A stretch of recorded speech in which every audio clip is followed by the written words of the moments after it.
অনেক ব্যক্তিত্বের মধ্য দিয়ে অর্জিত হয়েছে স্বাধীনতা আমরা অনেকে বিজয় উল্লাস করেছি, আমরা আরো বিজয় উল্লাস করবো, আমাদের বাকি আছে। আমাদের চূড়ান্ত বিজয় না হওয়া পর্যন্ত আমরা মাঠ ছাড়বো না। আমাদের চূড়ান্ত বিজয় মানে যারা ছাত্রদের বুকে গুলি করেছে, যারা কৃষকের বুকে গুলি করেছে, যারা শ্রমিকের বুকে গুলি করেছে, যারা পঙ্গু করেছে, যারা আহত করেছে, সেই সকল সন্ত্রাসীদেরকে গ্রেফতার করতে হবে। সন্ত্রাসীদেরকে গ্রেফতার করে আমাদের আওতায় আনতে হবে। প্রিয় সাথীরা, বন্ধুরা, আপনারা ধৈর্য সহকারে থাকবেন। এই দেশের সম্পদ আমাদের আপনাদের সকলের সম্পদ। আমরা কোন সম্পদের হাত দিব না, ভাঙচুরে হাত দিব না। আমরা ভাঙচুরে বিশ্বাস করি না। সংগ্রাম করব, আন্দোলন করব নিয়মতান্ত্রিক উপায়ে। প্রিয় সাথীরা, বন্ধুরা, যারা অন্যায় করে, যারা একটা হাদিস আছে, আপনাদেরকে হাদিসটা বলি। নবী করিম সাল্লাল্লাহু আলাইহি সাল্লাম বলেছেন, যে জুলুম করে, যে জেনেও সেই জুলুমের পক্ষে থাকে, সে মুসলমান থেকে বাতিল হয়ে যায়। আমি আজকে আওয়ামী লীগের যারা নেতা আছেন তাদেরকে বলবো, তওবা করুন আপনারা। আপনারা যদি মুসলমান হয়ে থাকেন তাহলে যারা এই জুলুমবাদের পক্ষে ছিলেন, আপনারা তওবা করে মুসলমানে ফিরে আসেন।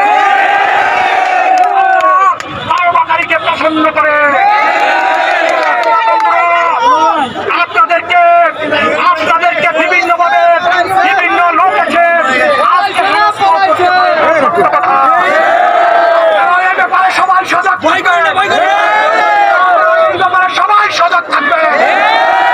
আজকের রাতটি আপনারা নির্ঘুম থাকবেন, আজকে আপনারা পাহাড় থাকবেন।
ব্যান বাড়িয়ে দিই, ব্যান